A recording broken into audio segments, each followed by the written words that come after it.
Ya estamos. Hola, hola a todos y todas. Así nos vamos arreglando. Bueno, a ver, ya vimos el documental y también están las tres lecturas. Las tres lecturas, la primera es la de Antonio Carlos Vollmer, que es una lectura un poquito más teórica, de causas históricas. Esa ya la vimos, incluso fue la primera, prácticamente la parte histórica la vimos en una clase ya. Eso no lo vamos a ver hoy, sino vamos a ver más bien, o me interesa, a partir del documental. Bueno, la otra lectura es la de Rachel Sieder, que es más un análisis vinculado a todo el tema global, y la otra es la de Teresa Sierra, que es un análisis más vinculado a pueblos indígenas, ¿no? De hecho, Rachel Sieder le llama pluralismo legal, que es lo mismo, lo que está dicho en inglés, pluralismo jurídico, pluralismo legal, está como traducido del inglés, y es una manera de decirlo en el mundo académico anglosajón, ¿no? Y, y bueno, vamos a hacer lo siguiente. Yo voy a irles haciendo preguntas, ustedes responden y de ahí vamos extrayendo los conceptos de las lecturas.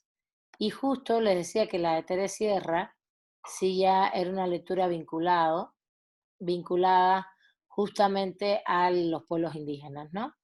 A los derechos de los pueblos indígenas, etcétera. Bueno, vamos allá y vamos a ir ya viendo el tema. A ver, una de las primeras preguntas que comenté en el chat, a ver, las tengo acá, es, a ver, ¿cuántos sistemas jurídicos ustedes detectaron que aparece en la situación del caso de, de San Mateo Quilmes? A ver, Juan Manuel, adelante. Yo detecté que había dos tipos. Uno que es decir que el derecho constitucionario del pueblo, otro es el del derecho de Estado, que es el que rige la federación. Ok, a ver, vamos a decir, sería el derecho del Estado, que en este caso el derecho estatal, ese es un pueblo de Guatemala, en todo caso del Estado guatemalteco, que es el derecho estatal del Estado-nación, y el derecho Ah, del pueblo quiche, ¿no? El derecho del pueblo quiche. Como sistemas jurídicos, a ver, les voy a dar un concepto de sistema jurídico que de todas maneras lo vamos a ver en la próxima unidad, pero para que entiendan, sistema jurídico es un conjunto de elementos que se interrelacionan, que va que se interrelacionan, que tiene que ver no solo con normas jurídicas, tiene que ver con procedimientos, normas, sí implica las normas jurídicas, pero también implica los procedimientos, las instituciones que resuelven los conflictos, todo eso. Eh, También todas las relaciones en un espacio y un tiempo determinado, todas las relaciones que tienen que ver con el derecho en ese espacio y tiempo determinado. Incluso un sistema jurídico se supone que tiene historia, por ejemplo, que tiene historicidad, que tiene un trayecto histórico y que tiene también tiene muchas fuentes del derecho, ¿no? Varias fuentes del derecho. Fuentes del derecho quiere decir de dónde surge el derecho. Y ya les dije, bueno, normas jurídicas, procedimientos, instituciones que crean el derecho, la aplican, etcétera. Y también el tema de los valores. Un sistema jurídico va a tener una serie de valores reconocidos, valores, etcétera. ¿Vale? Entonces, no solamente es la norma vigente, no solamente va a ser la norma vigente, sino un sistema jurídico puede comprender un poquito más de cosas, ¿no? Pero cuando se habla de pluralismo jurídico, justamente siempre se habla, bueno, el sistema jurídico del pueblo indígena, el sistema jurídico del Estado-Nación, del Estado, del derecho, incluso dentro de un Estado puede haber varios sistemas jurídicos. No hay varios sistemas jurídicos, puede haber diferentes niveles en el diferentes niveles que propicia que tengas normas jurídicas diferentes. Por ejemplo, el municipio, los estados, cuando hay federación, los estados y la federación. es verdad que las normas jurídicas de los estados se subordinan a las federales nacionales, ¿no? Y no pueden ir en contra, pero evidentemente el estado tiene una autonomía en hacer cosas, y en esa autonomía es un ordenamiento propio hasta cierto punto, ¿sí se entiende? Aunque no pueda ir contra la federación, sí tiene autonomía. Y por ejemplo, la UNAM o la UACM no tenemos autonomía, nosotros nos damos nuestras propias normas. Y hay una historia de esas normas, hay una historia de los procedimientos que tenemos, como que también hay pequeños subsistemas dentro del propio Estado, por ejemplo. Eso no es propiamente pluralismo jurídico, pero quiero que entiendan que el pluralismo jurídico es cuando habla de sistemas jurídicos, y los sistemas, el sistema estatal, por ejemplo, como dijo Juan Manuel, y el sistema de la comunidad indígena, Quiche. ¿Está bien? Ahora, cuando tú piensas y miras, y la universidad, si nosotros estamos legislando y tenemos normas y tenemos nuestras formas de hacer nuestras instituciones dentro de la universidad, nuestra forma de hacer los procesos, ahora mismo se van a hacer elecciones, por ejemplo, pero se van a hacer elecciones virtuales, ¿no? Y se están normando esos procedimientos, ¿no? Tenemos la autonomía para hacer todo esto, siempre y cuando no vayamos contra la norma federal, evidentemente las normas de la Ciudad de México. Pero, ¿qué es lo que hay ahí? Pues un subsistema con autonomía dentro del sistema jurídico del Estado mexicano. ¿Se entiende eso? ¿Sí? Como también lo hay en el estado de Michoacán con respecto a la federación, ¿no? Ellos tienen autonomías de determinadas, tienen incluso facultades prerrogativas de tomar una serie de decisiones, y la federación no se puede meter. ¿Sí se entiende? Pero eso no es pluralismo jurídico, estos son subsistemas. ¿Entienden la palabra? Subsistemas. Porque ya saben que hablo un poco cubano. Sistemas. Ahí se las puse. A ver, Josefina, ¿qué más nos puedes decir?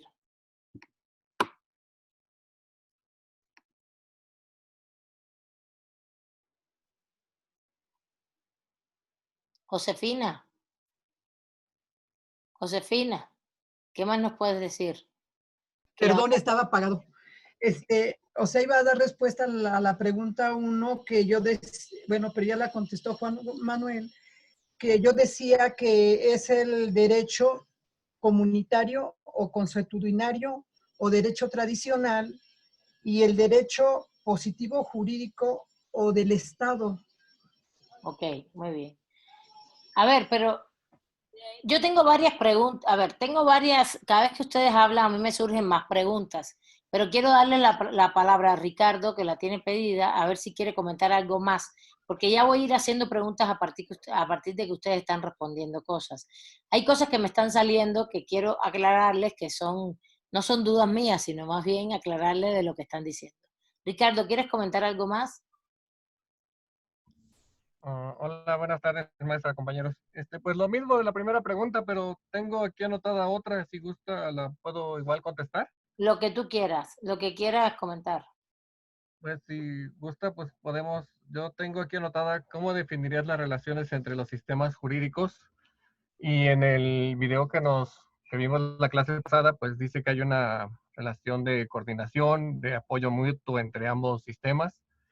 Dice que colaboran y que a veces se citan para ser testigos, cosa que al pueblo maya no le gusta mucho acudir a los citatorios.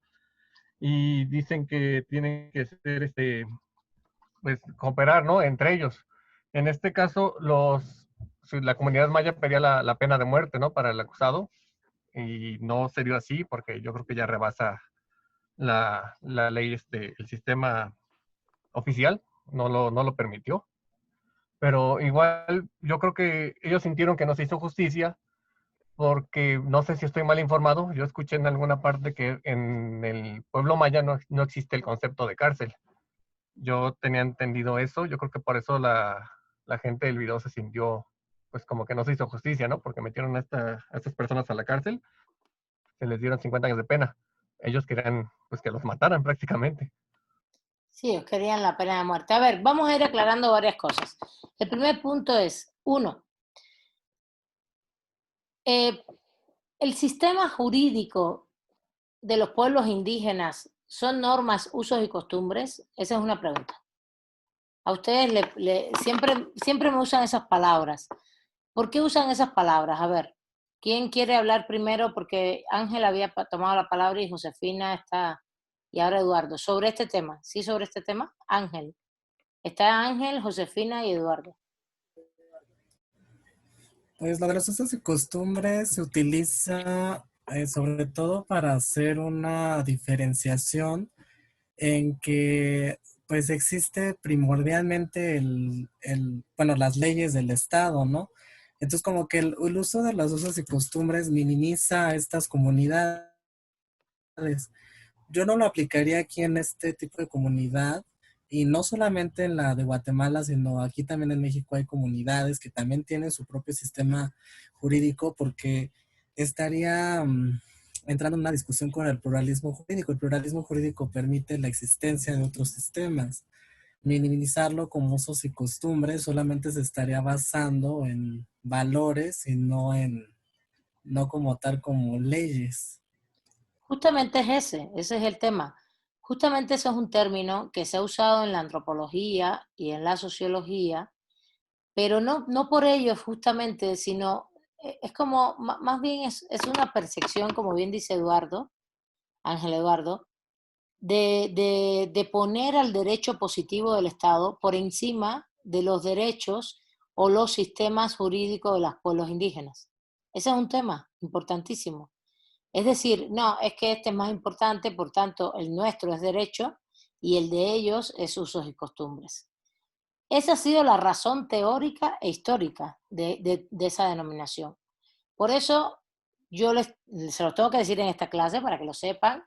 Por supuesto, ustedes al final no es menos cierto que el derecho estatal es dominante. ¿Qué quiere decir que es dominante?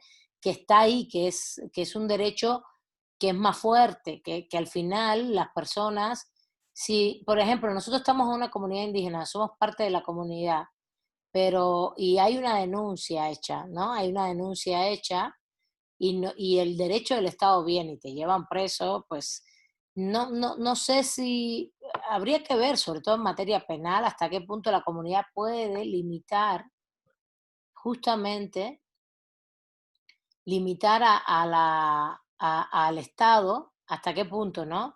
Puede limitar al Estado en materia del ejercicio del derecho penal. Es un debate interesante, ese es un debate interesante. Yo no lo he visto. Aquí pasó al revés en el caso. En el caso lo que pasa es que la señora pedía pena de muerte y las comunidades mayas no tienen pena de muerte. Entonces, estás pidiendo una sanción que no tenemos, por tanto, hay que pasar al Estado a que el Estado, el derecho estatal, ejecute, haga sus investigaciones y sus juicios. El derecho del Estado lo que decidió fue un juicio donde les pusieron tantos años de prisión, como ustedes vieron, y al final sí les pusieron años de prisión. Pero ellos querían la pena de muerte, no obstante. Yo creo que cuando ellos protestan y dicen que no hay justicia, es más bien porque en otros casos el derecho del Estado, al parecer, no ha juzgado determinados casos que tienen que ver con ellos, porque justamente creo que ahí se oye que hay un antecedente que la señora, no se ve tan claramente todo el tiempo, pero tal parece que esa familia tiene conflicto con otro grupo y ya habían mandado a matar a otros hombres de la familia. No sé si se acuerdan de eso, porque salen otras mujeres diciendo esto, ¿no? Ustedes, entonces, bueno, todo esto se los comento para que vayamos viendo, pero bueno, no voy a ir ahora les voy a dar la palabra. Solo quiero decirles que los usos y costumbres es un término que lo que hace es poner los derechos de los pueblos indígenas, viendo como sistemas jurídicos, reconocimiento, como en un estadio menor. Cuando hablo del derecho de los pueblos indígenas, hablo del sistema jurídico. No estoy hablando de los derechos reconocidos en la Constitución mexicana. Eso es otro ámbito. Estoy hablando de ese sistema normativo, de ese conjunto de procedimientos, normas, autoridades, instituciones que funcionan y que no son iguales a las del Estado y que tienen la misma importancia. Y en muchos pueblos es impresionantemente importante, funcionan así, ¿no? Y ese es justamente lo que te dice el pluralismo jurídico, que esto existe y que lo que se plantea es que esto hay que reconocerlo, que siempre ha existido históricamente y que justamente hoy es mucho más importante reconocerlo porque no solo hay una disputa, sino hay un proceso de relaciones entre esos sistemas jurídicos, entre el del Estado y entre el del pueblo indígena, y también porque al final hay más sistemas jurídicos, no solo los de los pueblos indígenas, hay muchos más. Y no reconocer que existen, pues no implica que no existan. Que tú me digas, no, solamente está el derecho del Estado, pues eso no quita que no estén ahí y estén funcionando, ¿entiendes? Es una visión que coarta realmente el proceso de las relaciones jurídicas y estás viendo la mitad de la sociedad, estás viendo la mitad de lo que pasa, ¿entiendes? Ese es el tema. Y que incluso esto ha avanzado al punto hoy, ha avanzado tanto y va a seguir avanzando al punto de que va a llegar un momento en que ustedes como abogados, va a llegar un momento, no, ya esto sucede, que ustedes como abogados puedan usar estos términos, estos conceptos en la reclamación de jurisdicciones y procesos dentro de las comunidades y en las comunidades en el derecho estatal. Después les voy a comentar un poquito más eso. Les voy a dar la palabra, a ver, está Josefina, vamos a darle la palabra a Eduardo porque hablen algunos que no han hablado, ¿vale? Eduardo primero. Lo que quieras Gracias. Bueno, comentar, ustedes comenten, lo que tú quieras hablar. sí iba a comentar, de hecho, justo lo de mi compañero Ángel Eduardo igual. Con otras lecturas, aparte de la que usted nos ha compartido, de Óscar Correas. Te compartí tres, ¿eh? Tres. Sí, mencionaba justamente que el uso el término usos y costumbres tiene que ver no como para hacerlos menos, sí es un tema discriminatorio, sino para simplemente no reconocer que existen sistemas jurídicos dentro de las comunidades indígenas. Sobre todo, quitarles esta parte de jurídico, ¿no? No reconocerlos como derecho. Y pues justamente reclamar que la soberanía del Estado es la única que puede imponer normas a sus ciudadanos. En ese sentido, ya con las otras lecturas se complementaba, o bueno, al menos yo pude complementar bien este fenómeno de globalización que ha empujado justamente el que surjan las discusiones sobre el pluralismo jurídico y cómo se han conformado estos sistemas normativos alternativos como sistemas que buscan sí que se les reconozca como tales, como derecho, que se les reconozca su juridicidad, pero también que se han presentado como herramientas para defenderse frente al Estado, justamente. Entonces, me llamó mucho la atención, pero honestamente no lo entendí muy bien, lo de interlegalidad de Boaventura de Sousa, en donde él mencionaba que no solamente es que existan sistemas jurídicos uno con el otro y que sean autónomos ni nada, sino que se traslapan y que están en constante enfrentamiento, por así decirlo, y que uno pues de hecho ha modificado al otro, en el sentido de que para el día de hoy ya las discusiones sobre pluralismo jurídico pues son inevitables. Entonces, bueno, era eso, lo de confirmar lo de mi compañero, que sí se utiliza la palabra de usos y costumbres como una especie de discriminación y no reconocimiento de los sistemas normativos de las comunidades indígenas, o en todo caso de las minorías oprimidas. Y también un poquito de que, me imagino, vamos a ahondar en este concepto de la interlegalidad. Justamente, muchas gracias. Esa es justamente la pregunta de las relaciones, Ricardo, por ejemplo, en Tiberos que comentó. Esa es justamente la pregunta de las relaciones, ¿cómo se relacionan? Ese es el eje fundamental de las relaciones de los sistemas. A ver, nunca están separados. ¿Por qué? Porque no es posible. No es posible que si yo soy un pueblo indígena que estoy aquí, fíjate, me voy a concentrar mucho en los pueblos indígenas porque estamos acá en los pueblos, no solo por México, sino porque vieron el documental sobre esto. No es posible que tú no tengas en cuenta, primero, que hay un proceso de occidentalización muy grande y por tanto nuestros pueblos no son puros, no son puros. son pueblos que se mezclan todo el tiempo con lo que pasa en lo que llamamos el mundo occidental, pues. Y por otro lado, y es muy importante esto, la interlegalidad, inter es entre, interlegalidad, legalidades, es decir, usan la palabra legalidad como sistema jurídico. Lo que pasa es que viene del inglés, Eduardo.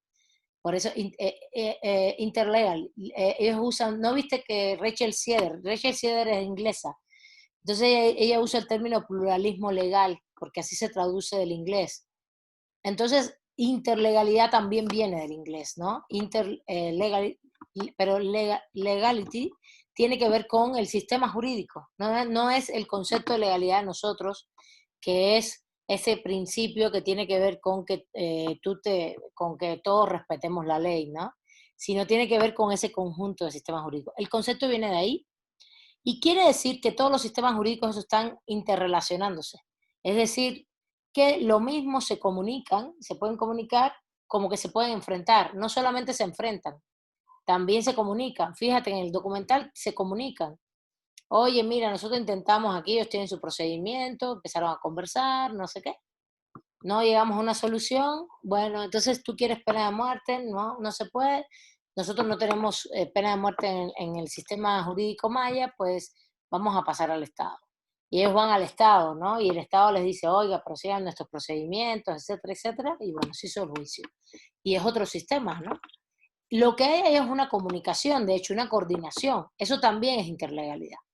Así se llama el documental, la coordinación de las justicias. Y eso es importante, claro, le llaman justicia, que es un concepto ya abstracto, pero es la coordinación de los sistemas de justicia, en este caso porque era un proceso específicamente vinculado a un asesinato, un homicidio. Y la interlegalidad es esto, eso es un concepto no solo de Boaventura, de casi toda la antropología jurídica y la sociología jurídica crítica, y Teresa Sierra es la que lo expone en su texto, y dice, ¿cómo se comunican los sistemas jurídicos diferentes? ¿No? Se comunican mucho, ¿no? Se la pasan realmente en interrelación. Y en esa interrelación también puede haber confrontación, evidentemente también la hay.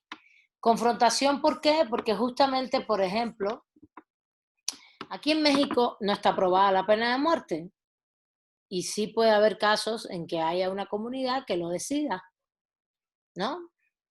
Y no está aprobada. Entonces eso puede implicar, si eso trasciende, si el Estado quiere incidir ahí, meterse. Lo que pasa es que regularmente eso no trasciende. ¿Y por qué no trasciende? Porque realmente las comunidades hacen sus procesos propios y más cuando son muy delicados, no hacen que trascienda. Pero no es que pase mucho, pero puede pasar también. Puede pasar. Y no esté aprobado por el Estado la pena de muerte. ¿Entiendes? Entonces ahí puede haber una cierta, cuando ves hay una contradicción normativa, ¿no? También en México lo que ocurre también es que esto de que las niñas que son menores de edad, por ejemplo, y ese es un proceso de confrontación también, que son menores de edad y hay algunas comunidades que tienen el concepto de decir, bueno, yo se la doy a tal familia porque se va a casar con no sé quién y ellos me van a dar no sé cuánto y es como casi una compraventa eso. Entonces, si tú te vas al sistema nuestro de derechos humanos, eso está prohibido, porque primero porque es una menor de edad, porque no puede mediar nada pecuniario, aunque bueno, es como cuando el novio tiene que pagar la boda, ¿no? Entonces, en este caso, no, yo te la... pero realmente lo dicen, la comunidad, yo te compro a fulana, ¿no? Y eso va contra los derechos humanos de las niñas y los niños, y sobre todo las niñas, ¿entiendes? Y es violencia de género, todo eso. Entonces, ahí hay confrontación. Y ahí hay que tomar también decisiones, ver qué pasa, porque hay comunidades, sí hay mujeres, por ejemplo, que en la medida en que sus comunidades hay una violencia de género muy fuerte, sí han salido de la comunidad, sí se han salido y han hecho denuncias y han buscado protección. Eso es importantísimo, ¿eh? Y hay una confrontación de los dos sistemas. Y bueno, yo sí voy por la noción de los derechos humanos que tengan que ver con grupos vulnerables más fuertes. Ahí hay que hacer una cosa que se llama en argumentación jurídica ponderación, ¿no? Que no es una contradicción solo dentro del sistema jurídico, sino entre dos sistemas. Entonces, bueno, ese es un tema. a ver, les voy a seguir dando la palabra. Estaba María de Lourdes. A ver, ustedes tienen las preguntas en el chat. Yo se las voy a leer, si ustedes pueden comentar lo que deseen también. Y vamos sacando temas, ¿no? Es que hay que ir una pregunta a uno. Por ejemplo, dice, les voy a leer las preguntas.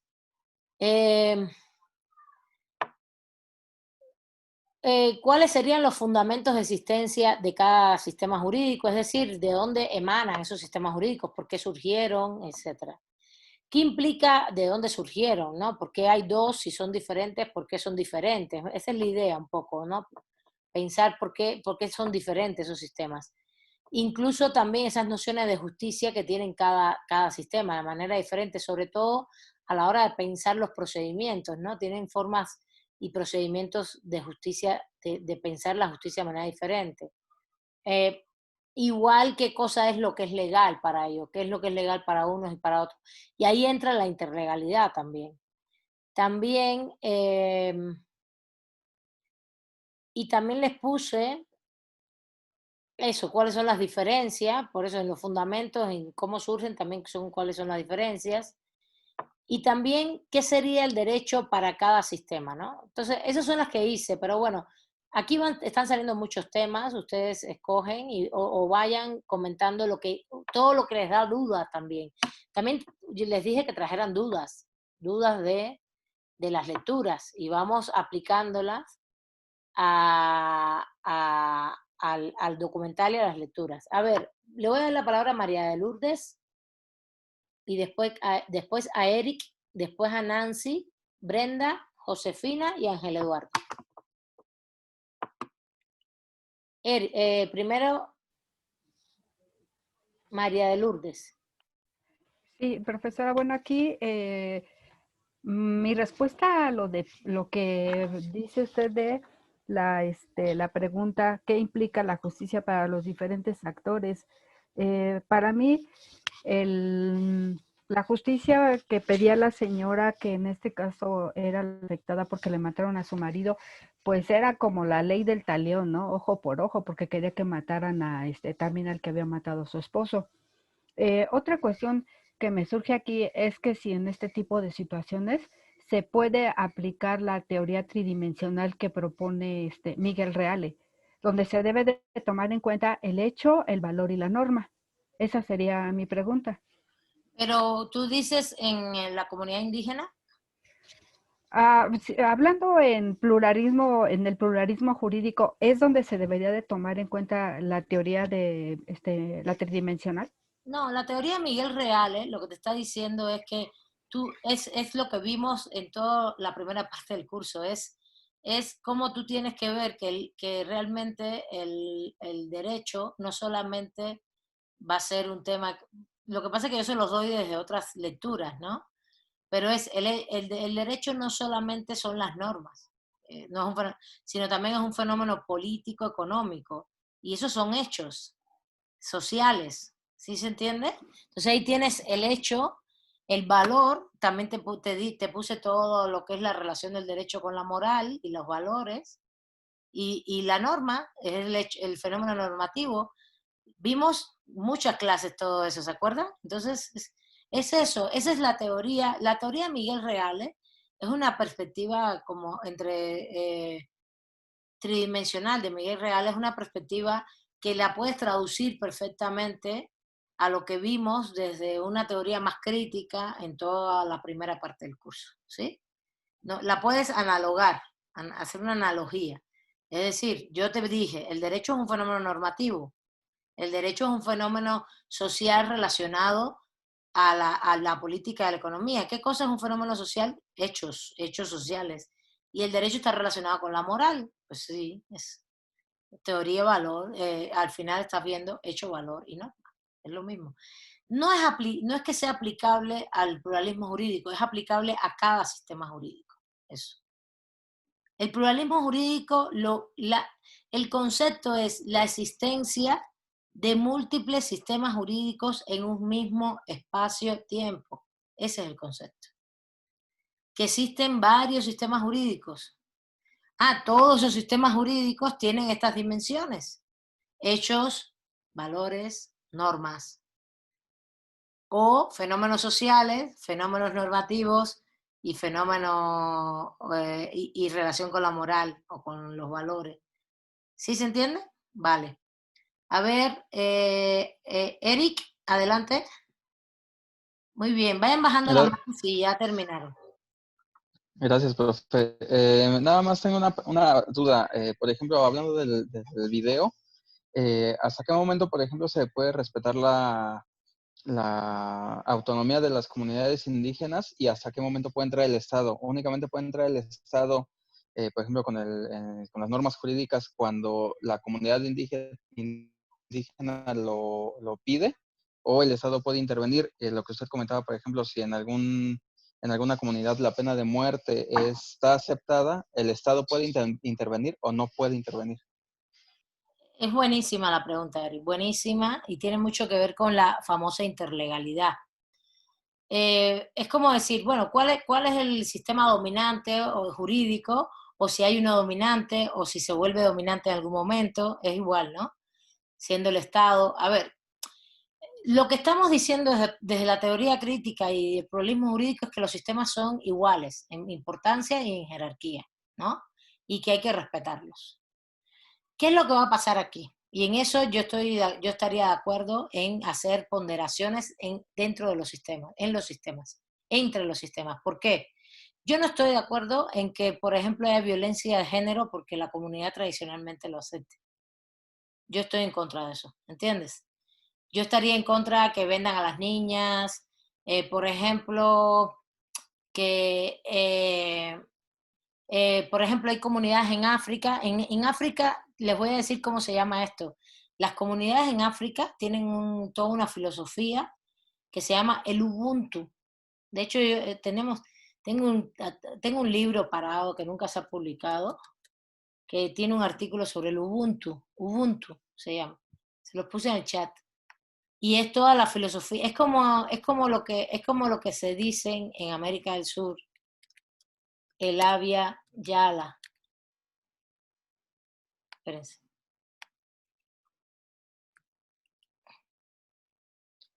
¿No? El Abya Yala, el buen vivir de los quechua, de los aymaras en el sur. El Ubuntu es eso, es esa noción de forma de vida diferente, con tus propios sistemas con tu propia organicidad política, jurídica, ¿no? Pero yo sí creo que cuando hay cuestiones graves que afecten grupos que son vulnerables, Eric, ¿quiénes son los grupos vulnerables? Niños y niñas, ancianos, discapacitados, personas con discapacidad. Por ejemplo, en el mundo antiguo, las personas con discapacidad las mataban, por ponerles un ejemplo. En el mundo antiguo, en Grecia, en Roma, sí, en Egipto, en Antiguo Egipto, a las personas con discapacidad pues las mataban. Pues para ellos era una persona que no tenía las cualidades para ser persona y ya la sacrificaban. Esa noción tú no la puedes tener ahora, ¿entiendes?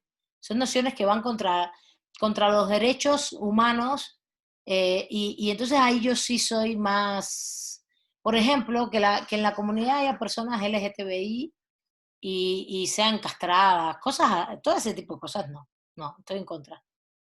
Yo ahí sí ponderaría en función de los derechos humanos, de los grupos vulnerables sobre todo, que no tiene nada que ver con el derecho de propiedad, no es nada de eso. Si siguen conmigo recibiendo clases, van a ver que el derecho de propiedad no es un derecho humano, ni mucho menos. Estamos hablando de esos derechos que son inherentes a la personalidad humana, que son importantísimos, muy relevantes, que tienen que ver con tu existencia y con tu sobrevivencia y tus necesidades básicas. Por ejemplo, y también con tus necesidades culturales y políticas. No, tampoco yo permitiría que en una comunidad, por ejemplo, no puedan votar personas, mujeres, ¿no? O los ancianos, porque ya están muy viejos, no sé. Pero sí se puede dar el caso de las mujeres, etcétera. Entonces, que no puedan participar políticamente. Estas son cosas en el Tribunal Electoral de México hay bastantes avances muy interesantes sobre estos temas, sobre temas de derechos políticos vinculados a las comunidades, reconociendo los derechos de las comunidades, pero también tratando de resolver conflictos donde se dan procesos de interlegalidad. Hay mucho de esto. Pero bueno, esta clase no va para allá, solamente para decirles que esto existe. Lo que yo quiero es que ustedes sepan que esto existe, que está latente, que tiene dificultades, ¿no? Por ejemplo, el caso boliviano, Eric. En el caso boliviano, la Constitución permite, no, incluso se llama Estado Plurinacional de Bolivia. Estado Plurinacional de Bolivia. ¿Por qué? Porque reconoce que hay varias nacionalidades, es decir, reconoce que hay varios grupos nacionales, por tanto reconoce varios sistemas jurídicos. En la propia Constitución así se reconoce. Y el golpe de Estado a Evo Morales tiene que ver con eso, porque son súper racistas. Claro, esto ha tenido unos retos impresionantes para que funcione el derecho en el sistema jurídico de esas comunidades. Y por ejemplo, hay casos que se han resuelto con chamanes y se ha puesto en la jurisprudencia a nivel, no jurisprudencia, sino sale como publicado, bueno, el caso, en la comunidad tal, los casos que tuvieron sobre tanto, y se resolvieron así, y era un chamán el que resolvía, eran sus autoridades. Entonces, bueno, es complicado, sí, es complicado, pero yo te estoy dando mi apreciación sobre el tema y cómo yo lo haría siendo juez, ¿vale? Bueno, le damos la palabra a Nancy, por favor. Disculpa, primero Brenda estaba primero, disculpa Brenda.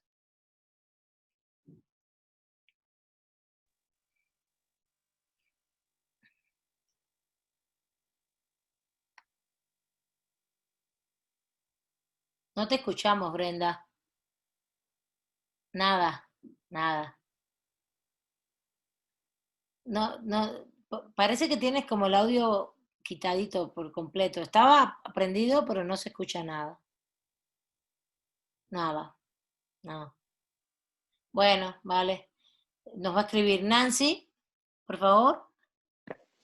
Gracias, profesora. Bueno, yo tenía una pequeña duda en cuanto a una observación que hice viendo el documental y en la lectura de Rachel, porque respecto a la primera pregunta que usted hizo de los sistemas jurídicos que se dan en el video, no sé si estoy mal, pero creo que también se puede dar el derecho estatal, porque la autora menciona que el derecho se vuelve estatal cuando se reconoce el derecho consuetudinario.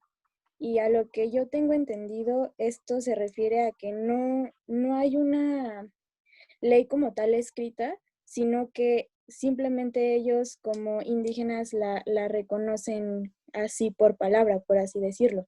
Entonces, al ellos querer la pena de muerte, ahí también se está como tal dando el derecho estatal por el reconocimiento del derecho consuetudinario. No, no, no. A ver, al ella querer la pena de muerte, la solución, lo que ellos intentaron en el diálogo fue que ella no quisiera la pena de muerte, Okay. sino que fuera otro tipo de sanción. Al no lograr esto, es que el alcalde lo dice muy claro, dice, nosotros no podemos resolver algo que tú quieres porque no es parte de nuestras sanciones como comunidad históricamente. No es derecho consuetudinario, ya dijimos que es derecho, que es sistema jurídico. Lo hemos dicho varias veces. Derecho consuetudinario es lo mismo que usos y costumbres. Son sistemas jurídicos. Y lo que está pasando es, lo que ella está diciendo, lo que ella está queriendo es, yo quiero este tipo de sanción, y ellos dicen, los pueblos mayas no tenemos históricamente ese tipo de sanción. Eso es lo que dice el autor, el alcalde. Se llama alcalde, fíjense que eso está occidentalizado, ¿no? Se llama alcalde, ese es un término de español, pero realmente si tú vas a Bolivia se llaman chamanes, y el chamán para nosotros aquí es una autoridad religiosa, pero allá no, allá es una autoridad que tendría que ver con la resolución de conflictos. Y así hay muchos términos que dependen. Lo que no entiendo es tu duda. No es que, claro, no es que ella puede ser que esté diciendo que se vaya al derecho estatal porque ahí está la pena de muerte y lo está reconociendo, pero todos reconocen que también hay derecho estatal. Nadie está diciendo que no hay derecho estatal, todos lo reconocen.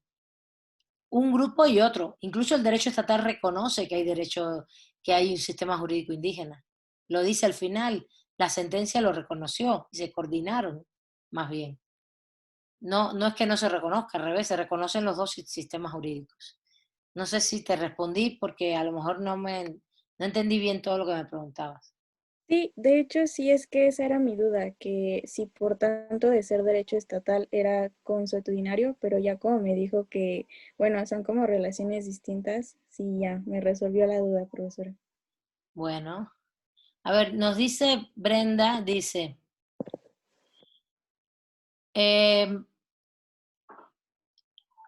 a partir de la pregunta cuáles son los fundamentos de existencia de cada sistema jurídico, diría que la comunidad maya, la de conservar y preservar la propia comunidad como, con su sistema jurídico propio, y la del sistema jurídico del Estado-Nación sería la de normar y tener un sistema jurídico que incorpore no solo a los integrantes de la comunidad maya, sino a todo Guatemala.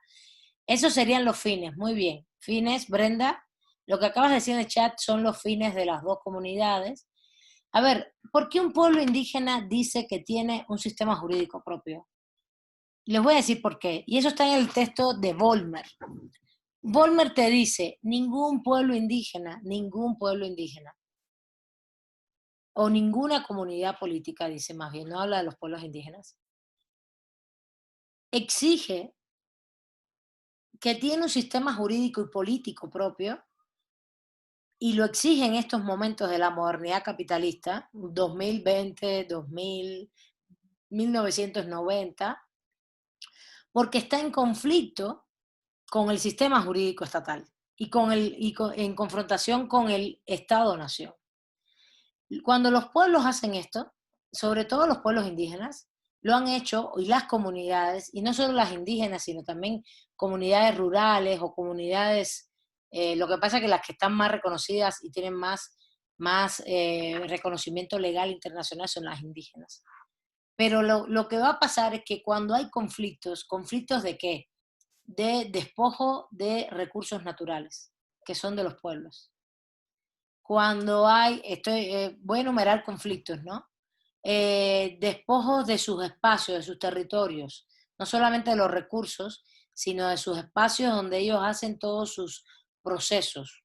Si es un pueblo indígena, por ejemplo, el caso de Huirrárica, el caso de los Huirráricas en San Luis Potosí, a ver si ya se me olvidó, antes siempre ponía ese caso de ejemplo y ya se me olvidó.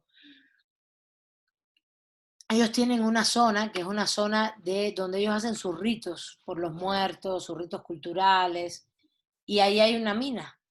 Entonces hicieron todo un litigio de reconocimiento por sus derechos culturales.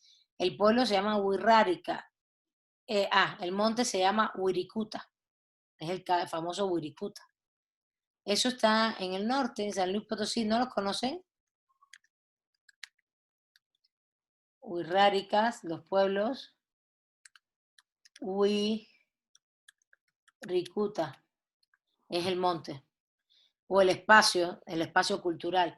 ¿Qué hacen los pueblos? Los pueblos regularmente se meten en este proceso de reconóceme, y entonces reconóceme toda mi autoridad política, jurídica interna, justamente porque está en conflicto con el otro.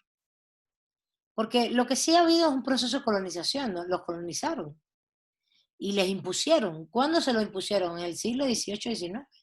Impusieron que éramos ciudadanos mexicanos.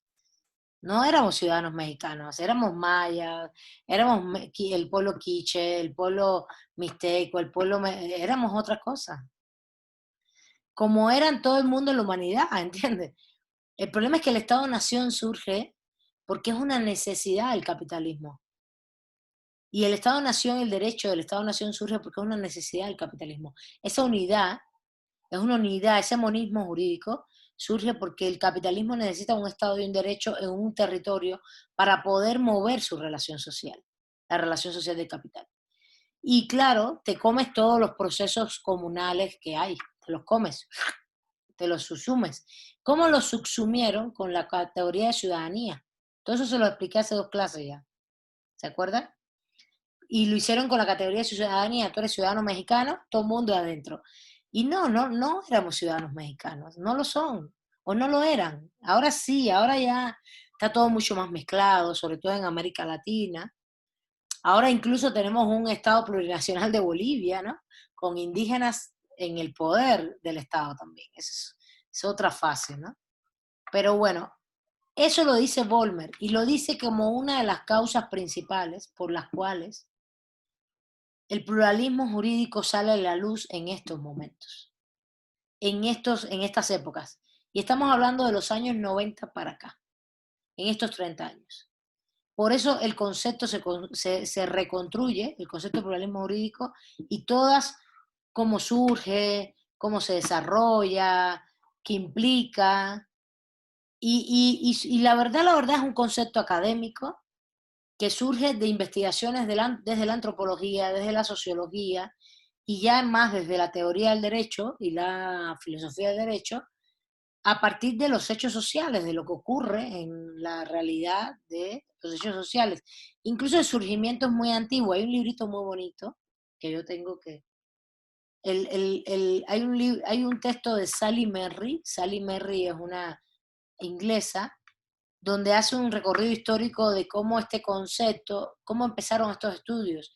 Y empezaron a finales del siglo XIX, principios del XX, con los antropólogos ingleses y sociólogos que se fueron a la India a ver cómo funcionaba el derecho y la política en la India, y se dieron cuenta que en la India la colonia inglesa pues era el centro, pero que toda la India pues era un magma, eso se le llama así magma, de hecho así son históricamente, magma.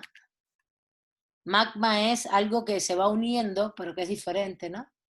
Y que se va consolidando como algo, pero que es diferente, que es de pueblos y pueblos y pueblos en la India milenarios, con organizaciones internas y funcionan internamente ellos, en su propio estilo. Entonces es una falacia esto de que no existe. Y que no existió nunca, existió siempre. Ahora, en los últimos 30 años, de los 90 al 2020, la lucha no solamente de los pueblos, sino también la academia como crítica del derecho, diciendo, a ver, perdón, pero el único derecho que existe no es el del Estado-Nación. Esto está funcionando de otra manera. Y aquí hay que pensar en los rasgos del derecho. ¿Cuáles son los rasgos del derecho? Ahorita vamos a ese punto. Nos queda poco tiempo. Les voy a dar la palabra a ustedes.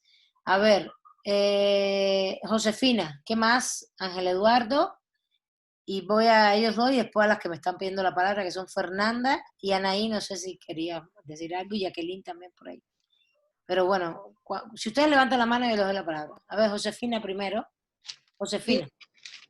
Sí, maestra, referente a lo que dicen, sí hay en el caso de la película, cierto entendimiento entre tanto el pueblo quiché como las autoridades, pero relativamente porque también yo me di cuenta que hay muy marcados contradicciones. Por ejemplo, cuando marcan que o argumentan que nunca le presentaron una orden de aprehensión desde el punto de vista del sistema jurídico estatal. Y ellos dicen, es que nosotros no tenemos esa costumbre, lo de la pena de muerte. Entonces, sí hay contradicciones y aparte hay hay crisis por la legitimidad, porque como dice una de las personas ahí, es que a mí no confían en el sistema jurídico estatal. Entonces, eso era lo que le quería decir, que hay muy marcadas contradicciones y precisamente muchas veces viene por ese sometimiento porque somos pueblos conquistados y no sé si tenga que ver mucho el hecho de que fuimos conquistados y se sujetan a ciertas normas y en un momento dado eso puede llevar a que no se exijan el valor que tienen esos pueblos cuyas tradiciones luego son mucho mejor, más funcionales. Nada más eso quería decir, maestro. Bueno, ellos tienen como una de los temas fundamentales, el fundamento, a ver, que eso no lo respondí bien, Brenda. Lo que Brenda pone en el chat son los fines de los dos sistemas, ¿no? En un sistema, el sistema del Estado-Nación, ¿qué fin tiene? Pues controlar un espacio mucho más amplio relacionado a los ciudadanos, mientras que el sistema jurídico del pueblo es un sistema jurídico que funciona solo para el pueblo, en eso estamos de acuerdo. Sí. Ahora, el fundamento del sistema del pueblo, igual que el del Estado-Nación, ya tiene un recorrido histórico. El del Estado-Nación mexicano tiene 200 años, ¿no? ¿No? ¿No tenemos 200 años ya del sistema jurídico mexicano? I don't know. Digo, perdón, no sé. Claro, 1810, cuando empezó la independencia. 1814. 1821. Claro, 1814. Ese es el sistema jurídico del Estado-Nación mexicano. El sistema jurídico de esos pueblos puede ser muy anterior. Por ejemplo, aquí depende de qué tipo de pueblo, pero este pueblo quiche, no sé cuál es su historia, pero pueden ser regularmente, incluso hay pueblos que se asentaron en el siglo XVIII, no tienes que irte al siglo X, ni XI, ni XII, siglo XVIII se asentaron. Aquí en Morelos, los pueblos que están debajo de Cuernavaca, todos esos pueblos náhuatl se asentaron ahí en el siglo XVIII, alrededor del todo el circuito de agua natural que hay ahí, que se lo han ido comiendo todas las inmobiliarias, por supuesto. Pero por eso se asentaron ahí. Entonces, y por ejemplo, esos pueblos, no todos son pueblos náhuatl, pero muchos de ellos empiezan a reconocerse como tal por el conflicto del agua. ¿Para qué? Para decirle al Estado, no te puedes meter más aquí y llevarte mis pozos y llevarte, ¿entiendes? No puede venir con agua y concesionar mis pozos, aunque la ley general de aguas nacionales diga que con agua concesiona los pozos de agua. Y por eso hacen el proceso de reconocimiento. Y dicen, ya no puedes venir, tienes que hacerme una consulta, no quiero ofrecerte mis recursos y no te los da.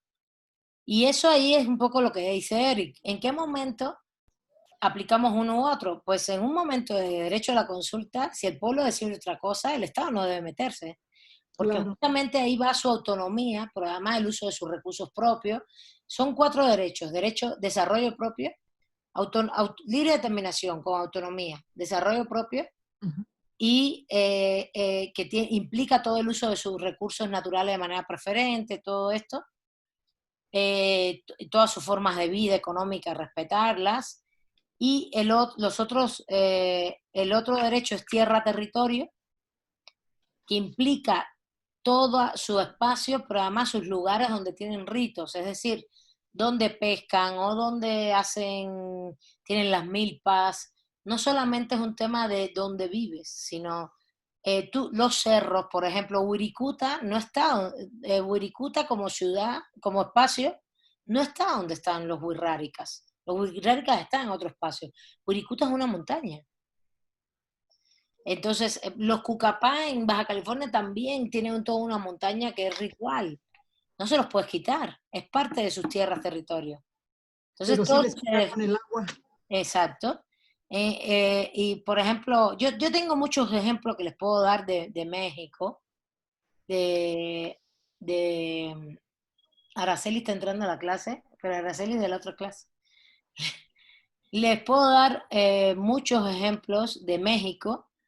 Yo he estudiado mucho por los indígenas de casos específicos donde la tierra y el territorio no es solamente donde viven ni donde tienen la milpa al lado, no, es mucho más amplio. Y el otro derecho es, como les dije, libre determinación con autonomía, desarrollo propio que tiene que ver con todo lo económico, tierra, territorio y consulta previa libre e informada.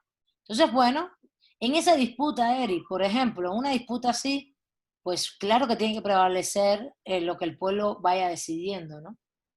Pero donde yo ahí sí haría preponderancia es como les dije, en los derechos humanos, ¿no? A ver, Fernanda. Sí, gracias, maestra. Yo tengo una duda. Aquí en la lectura de Rachel, hace una mención al campo social semiautónomo, que menciona que es un campo pequeño de una comunidad donde se generan reglas en su interior y costumbres y demás, ¿no? Entonces, no sé si sea como sinónimo de el sistema jurídico, en este caso de los mayas. De los pueblos, sí. Sí, sí, sí. Está usando el concepto de Pierre Bourdieu y entonces te está diciendo que eso es un campo social. Bueno, aquí cita a Sally Falkmore. Sí, no importa. No importa. La teoría de los campos es de sociología.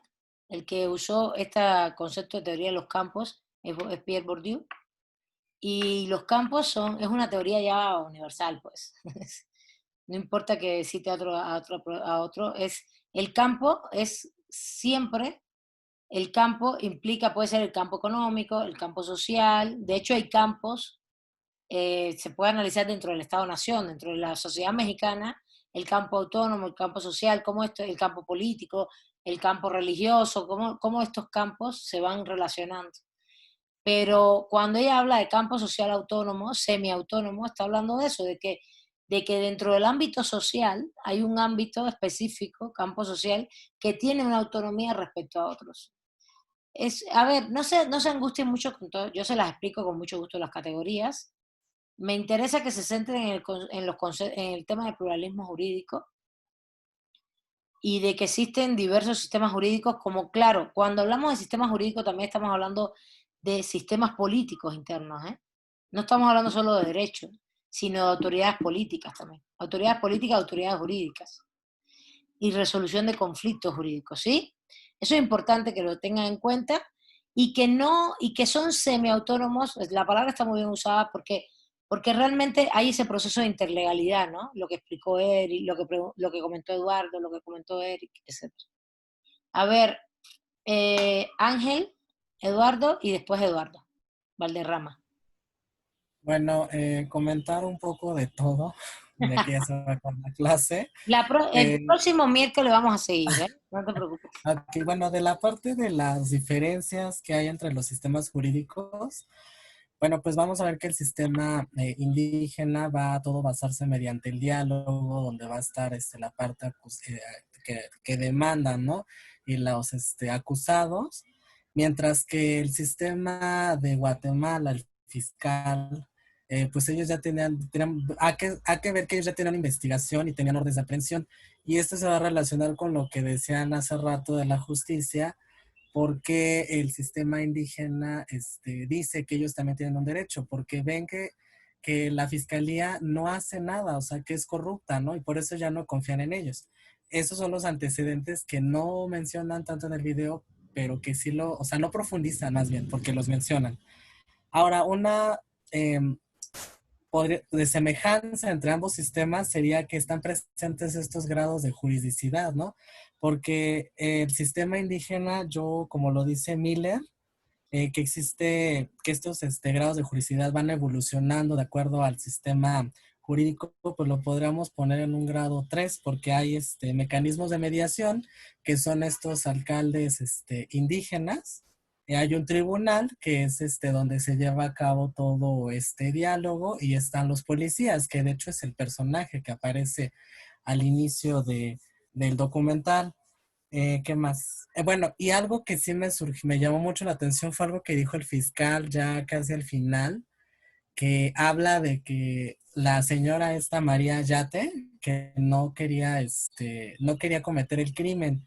Entonces, creo yo que es importante que se hubiera aplicado un peritaje antropológico para ver realmente cómo se construyeron todos los hechos, cuáles fueron los antecedentes, a qué los llevó a actuar de esa manera estos, bueno, los que asesinaron, ¿no? Porque, Sí, pues, eso. aparte de ver, aparte de ver que, de no nada más determinar la inocencia del culpable, sí hay ciertos factores que influyeron en eso, ¿no? A ver, Ángel, te voy a pedir que la próxima clase vuelvas a hacer el análisis porque hay muchos temas que pusiste ahí que están muy interesantes, son muy Sí. importantes para seguir el miércoles bajo la lógica esta de lo que tú planteas, ¿vale? ¿Está bien? Ok. Porque quiero hablar eso de las múltiples juridicidades, de varias cosas. Y hoy ya no da tiempo y le voy a dar la palabra. A ver, Eduardo Valderrama, adelante. Sí, gracias. No, es que Ángel, de hecho, ya se me adelanta un poco a mis dudas. También iba a mencionar sobre la que marcan como el autor intelectual. Justamente analizar un poco, bueno, digo, es imposible, pero como que hacernos la pregunta de qué es lo que la lleva a recurrir a este tipo de situaciones tan drásticas como pedir que asesinen al parecer al esposo que la agredió, ¿no? Mencionaron en alguna Eso parte del dijo. documental que la golpearon. Eso dijo. Y Ella otra dijo que el situación hombre también, la había agredido a ella, ¿no? ajá, y que en este caso el sistema estatal no le respondió, no hizo justicia y bueno, la llevó a cometer esta barbaridad, ¿no? Y también iba a mencionar un poco sobre uno de los principales conflictos que me pude percatar, es como este sistema jurídico del pueblo tradicional tiende hacia la conciliación. En el momento en el que se comete un asesinato, pues salen, ¿no? Ya cómo puedes conciliar un asesinato y es cuando recurren justamente a las autoridades estatales. Y también un poco lo que se mencionaba sobre los sistemas jurídicos casi siempre están basados en esta idea de comunidad, mientras el sistema del Estado en esta idea de ciudadano, del individuo. Entonces yo creo que también ahí hay un choque en el que o una contradicción fuerte, que es algo que nos tendremos que preguntar cómo subsanar para que hubiese una comunicación efectiva entre los sistemas jurídicos alternativos y el hegemónico. Buenísimo, Eduardo, buenísimo, porque justamente son las grandes diferencias, justamente. Los procedimientos son muy diferentes, incluso las sanciones y los resultados. A ver, les prometo, Carlos y Rachel son grandes amigos, les voy a preguntar a ver si nos dan las razones, a ver si lo saben. De hecho, Carlos es guatemalteco, pero vive aquí en México, es el esposo de Rachel, la antropóloga inglesa. Ella trabaja en el CIESAS y él trabaja en la UAM de Morelos, pero bueno, ahora todos estamos acá en la ciudad y eso. A ver si logro preguntarle, le digo, oye, le puse el documental a los estudiantes, estaban locos por saber cuál había sido toda la historia del caso antes, ¿no? ¿Qué pasó? Entonces, bueno, les voy a preguntar para que me vean y les traigo el chisme el miércoles. Vamos a seguir, sigan pensando las preguntas, sigan pensando y vean, hay que leer, chicos y chicas. Yo sé que muchos lo hacen, otros no, y no vamos a hacer ninguna catarsis el próximo miércoles. Directo al tema, 1 hora y media, diálogo, ustedes me van comentando. Milay, ¿qué quiere decir esto en Volmer? ¿Qué quiere decir? No quiero este tema, si no quiero, por eso puse el documental, para que reactiven ustedes más bien estas nociones. No, yo estoy apuntando lo que están diciendo y vamos a medir este tema desde lo que se está planteando en clases, ¿vale? No, sí las lecturas, pero todo lo que ustedes han planteado. Eduardo puso 2 temas importantísimos en la mesa, que es la diferencia entre los dos, que tiene que ver con la pregunta de la diferencia entre los dos sistemas. Los pueblos indígenas son muy conciliadores, hacen procesos colectivos y no son individualistas. La teoría del derecho nuestro es una teoría individualista por encima de todo. Es impresionante eso. La teoría del derecho moderna, la de los estados, no la mexicana, la de México, la de Cuba, la de Estados Unidos, y más en el derecho penal. Y eso es un cuestionamiento, está muy interesante porque ahí te cuestionas la noción de derecho individual.